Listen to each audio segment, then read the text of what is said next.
অবশেষে দেশের প্রথম মুক্তাঞ্চলের স্বীকৃতি পেতে যাচ্ছে সিলেটের জকিগঞ্জ। দেশে বিদেশে জকিগঞ্জবাসীর দাবির প্রেক্ষিতে এই স্বীকৃতি দেওয়ার ইঙ্গিত দিয়েছেন মুক্তিযুদ্ধ বিষয়ক মন্ত্রী আ.ক.ম মোজাম্মেল হক।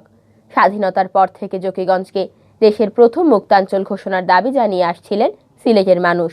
এ নিয়ে দেশে বিদেশে বিভিন্ন সময় নানা কর্মসূচিও পালিত হয়েছে, কিন্তু দেশ স্বাধীনের 50 বছর পার হলেও সেই স্বীকৃতি মেলেনি।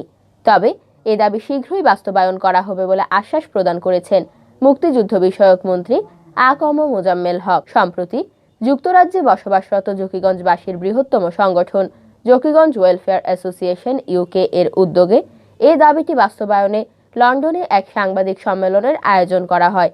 সাংবাদিক সম্মেলনের পর জকিগঞ্জকে দেশের প্রথম মুক্তাঞ্চল হিসেবে স্বীকৃতি দিতে লন্ডনস্থ বাংলাদেশ হাই কমিশনের মাধ্যমে দেশের সংশ্লিষ্ট দফতরে একটি স্মারকলিপি প্রদান করা হয়।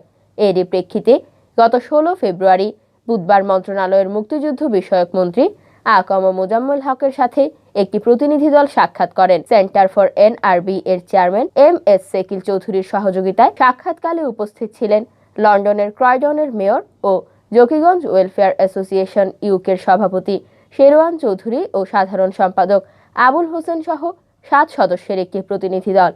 বৈঠকে মুক্তিযুদ্ধ বিষয়ক মন্ত্রী আ.ক.ম মোজাম্মেল হক বলেন, স্বাধীনতা যুদ্ধের সঠিক ইতিহাস লিপিবদ্ধ করে রাখার প্রয়াস চলমান রয়েছে, যদিও অনেক তথ্য এখনো রেকর্ডভুক্ত হয়নি। আলোচনাকালে প্রতিনিধি দলের সদস্যরা মুক্তিযুদ্ধের সঠিক ইতিহাস লিপিবদ্ধ রাখা পরবর্তী প্রজন্মের জন্য খুবই জরুরি বলে উল্লেখ করেন। প্রতিনিধি দল মন্ত্রীকে জানান, 1971 সালের 21 নভেম্বর জকিগঞ্জ হানাদার মুক্ত হয়। এর আগে দেশের অন্য কোনো এলাকা মুক্ত হয়নি, তাই প্রথম মুক্তাঞ্চল হিসেবে জকিগঞ্জকে স্বীকৃতি দিতে মন্ত্রীকে অনুরোধ করেন প্রতিনিধি দলের সদস্যরা। তারা এ সময় লিখিত আকারে জকিগঞ্জের এই দাবি মন্ত্রীর কাছে হস্তান্তর করেন। জকিগঞ্জবাসীর প্রথম মুক্তাঞ্চল ঘোষণার দাবির বিষয়ে মন্ত্রী বলেন, বিষয়টি এই প্রথম আমার সামনে উপস্থিত হলো। আমি খুব শীঘ্রই ইতিহাসবিদ ও সংশ্লিষ্ট ব্যক্তিবর্গের সাথে আলোচনা করে এই ব্যাপারে সিদ্ধান্ত গ্রহণ করব। প্রতিনিধি দলের অন্যান্য সদস্যদের মধ্যে ছিলেন শোয়েব চৌধুরী, মাহবুব আনাম, ইঞ্জিনিয়ার রাজ্জাক ও এ.বি.এম. মোস্তাক। বৈঠকে মন্ত্রণালয়ের কর্মকর্তাবৃন্দ উপস্থিত ছিলেন।